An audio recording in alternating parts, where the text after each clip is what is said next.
what are you predicting with interest rates? I know that's difficult, but the UK, where, 9%? It's predicted to go up to 10%. The US is 8.3, I think. Eurozone was 8.1 today, I think. I mean, they're all around about that. Do you think these will settle down at like 5-6%? Do you think we could go up to 12 to 15? I know there's real world figures, but we can only really benchmark what we actually know. Do you think we can stay around 8% and it could be for years? This partially depends on human decisions, which is what makes it challenging, right? Okay. So that giving an answer to that partially depends on what is Putin going to do? Yes. What's Europe going to do in response to Putin? What's the US going to do? In general, I think we're, say, in the US, potentially reaching a plateau for a period of time where, due to base effects, you can kind of level off a little bit. But I think the underlying problem is still unresolved, that there's just not enough energy and certain commodities available. And Europe's got it the worst, but it's global because commodities are a global market.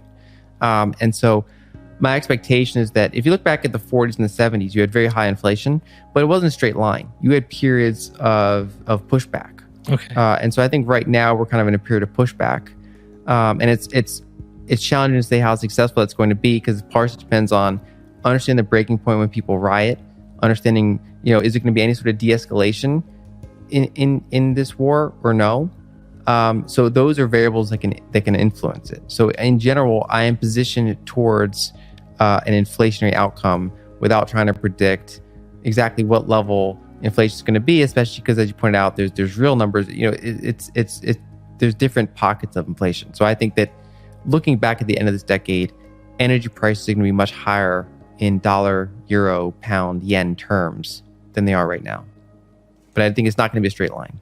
And I think it was a few shows ago, you said to me, you think the story of the next decade is inflation. So it's clearly not going to be a short-term solution. But I assume at some point when things start to level off, it will become a good time to start investing in certain areas. Like you as an investor, what kind of time horizon, what kind of things are you looking at?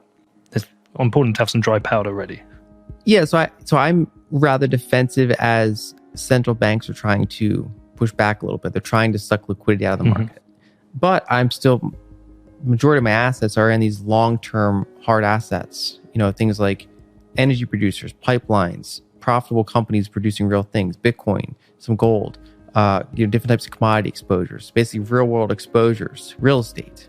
And so basically my approach is to have this kind of diversified set of real assets as well as some cash flow liquidity to rebalance into any sort of liquidity shocks we get, things like that, kind of take advantage of that counter-cyclical approach.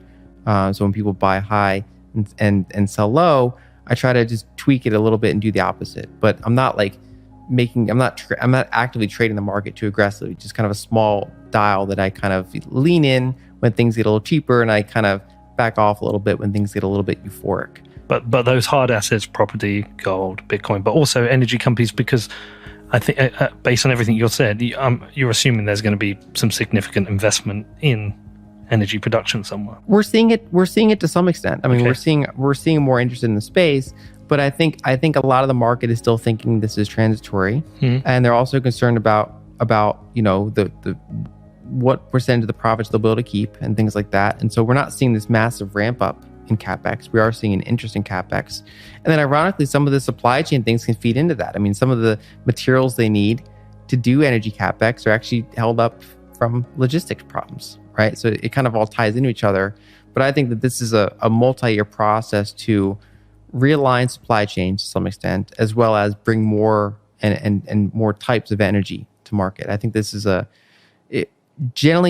so historically, these commodity cycles are these 5 to 10 year cycles. I mean, they take quite a bit of time and capital to ramp up. And I don't really see this one being any different. And I'm kind of monitoring as we're seeing high energy prices. I'm seeing is tons of more CapEx flooding into the market? Not really. We're seeing an uptick, but we're at no way of measuring. Are we seeing like a massive glut of oil coming anytime soon? And what about what's happening with rates? Because I know it's very difficult for the central banks to raise rates at the moment, but at some point, with regards to curbing inflation, that is one of the weapons they have. I think rates went up slightly in the UK again recently. Do you think there's a chance that rates will go up significantly, or do you just think it's just not palatable? So I think that they're going to try to raise rates until something breaks. Okay. Right? So in the 70s, they were able to raise rates because debt as a percentage of GDP was low. Okay. You could put rates into double digits, and that interest expense was still relatively small. I mean, it put the economies into a recession, but it didn't put you into a depression. Okay. Whereas in the 40s, when you have sovereign debt's 100% debt to GDP, and it's even worse now because you have all this private debt. If mortgage rates are 10, 50%, if treasury debt is 10, 50%, everybody's insolvent. Everybody's insolvent. Mm-hmm. And so I don't think they're going to be able to get to positive real rates, meaning rates that are higher than inflation levels. They're certainly trying to uptick them.